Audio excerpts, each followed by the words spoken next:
Welcome to another episode of the Group Parlay podcast. As always, Kevin Soyen, Nick Strom, Andy Semo. We're back to full power. Kevin had, I think it was the worst pick in pod history yesterday. I mean, number one, thinking the Panthers were going to score at all, and number two, being able to hold the team. It was terrible. It was terrible. Me and Strom felt so good after our hits in the noon slate. And then we put our faith in the Panthers, and it was downhill. So I'll let the man preach on the picks yesterday.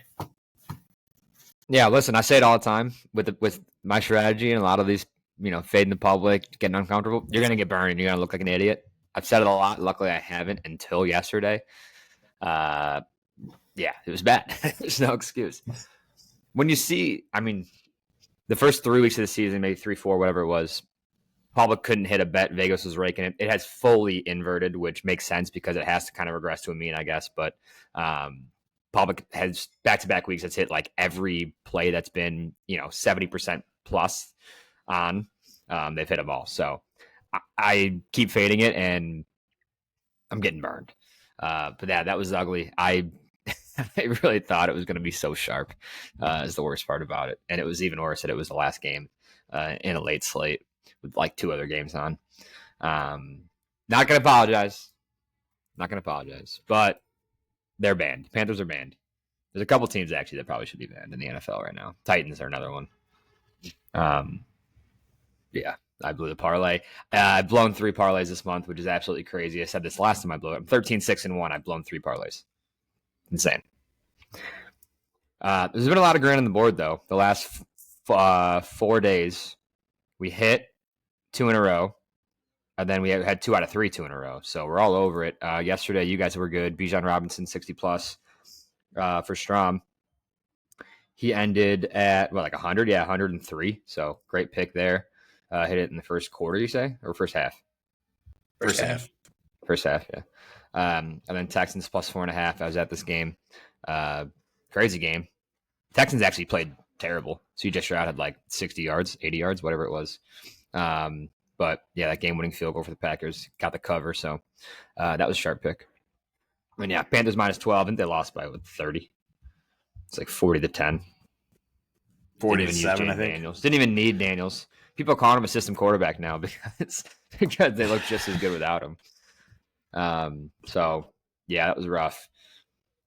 So on the month here, 7-13, still up 16 units. I'm 13-6-1. Andy 10-9-1, and Nick 13-7. Nick on a 5-game win streak, 5-day hit streak, I should say. Not to mention 8 out of his last 9. Just on fire. Look at the Irish. Yeah, absolutely on fire. Probably could be what it is. Yeah, so. And for that big of a vacation, you were pretty solid. I loved it because it was in the middle of the day. I could look at it and send my pick early for you guys, and then I could make it work. Yeah, fair. Very fair. It's all good. So on to today. 2 Monday night games. Absolutely love it. So give us some options, some variety. We'll get into the picks. So Strom, why don't you kick it off? Yep, I'm going with the second game tonight. I'm going Chargers money line against the Cardinals. 2 very different teams here. The Chargers have a great defense. They're only allowing 289 yards a game, which is 6th in the NFL. They have the number 1 scoring defense in the league, allowing less than 14 points a game. Cardinals allowing 373 yards per game, which is 27th in the NFL, 153 yards a game on the ground. We know Jim Harbaugh loves to run the ball. I'm expecting a big day from J.K. Dobbins. The Chargers should be able to have a huge clock advantage, time of possession. I don't think the Cardinals are very good. Simple as that. Yeah, I like this. I mean, that is a suffocating defense that they have with Bosa and Mack. And then the offense scares me a little bit just because they're down receivers. Their offense is fine overall, but I don't know. Being down receivers kind of hurts. It's like Justin Herbert, I think, thrown for more than 200 yards once this year. They don't need a huge offensive powerhouse here. They just need to run the ball. Don't let Arizona score. Yeah.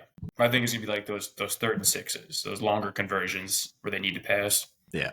How does it affect that? But I love the pick. They did a really good job last week against the Broncos. Offensively, they used counting it. It's like literally 10 receivers. So they're just spreading it out and giving each guy 2 to 4 catches for 20 to 40 yards, and it worked out really well against a good Broncos defense too. So yeah, I like this pick for sure. I'm on the Chargers as well. Ford, you sent yours. I'll actually go next. Same game. I'm taking the under in this game, 46.5. Obviously, I agree with all your defensive points. I will say I'm going to give the Cardinals some credit now. They've had probably the hardest strength of schedule.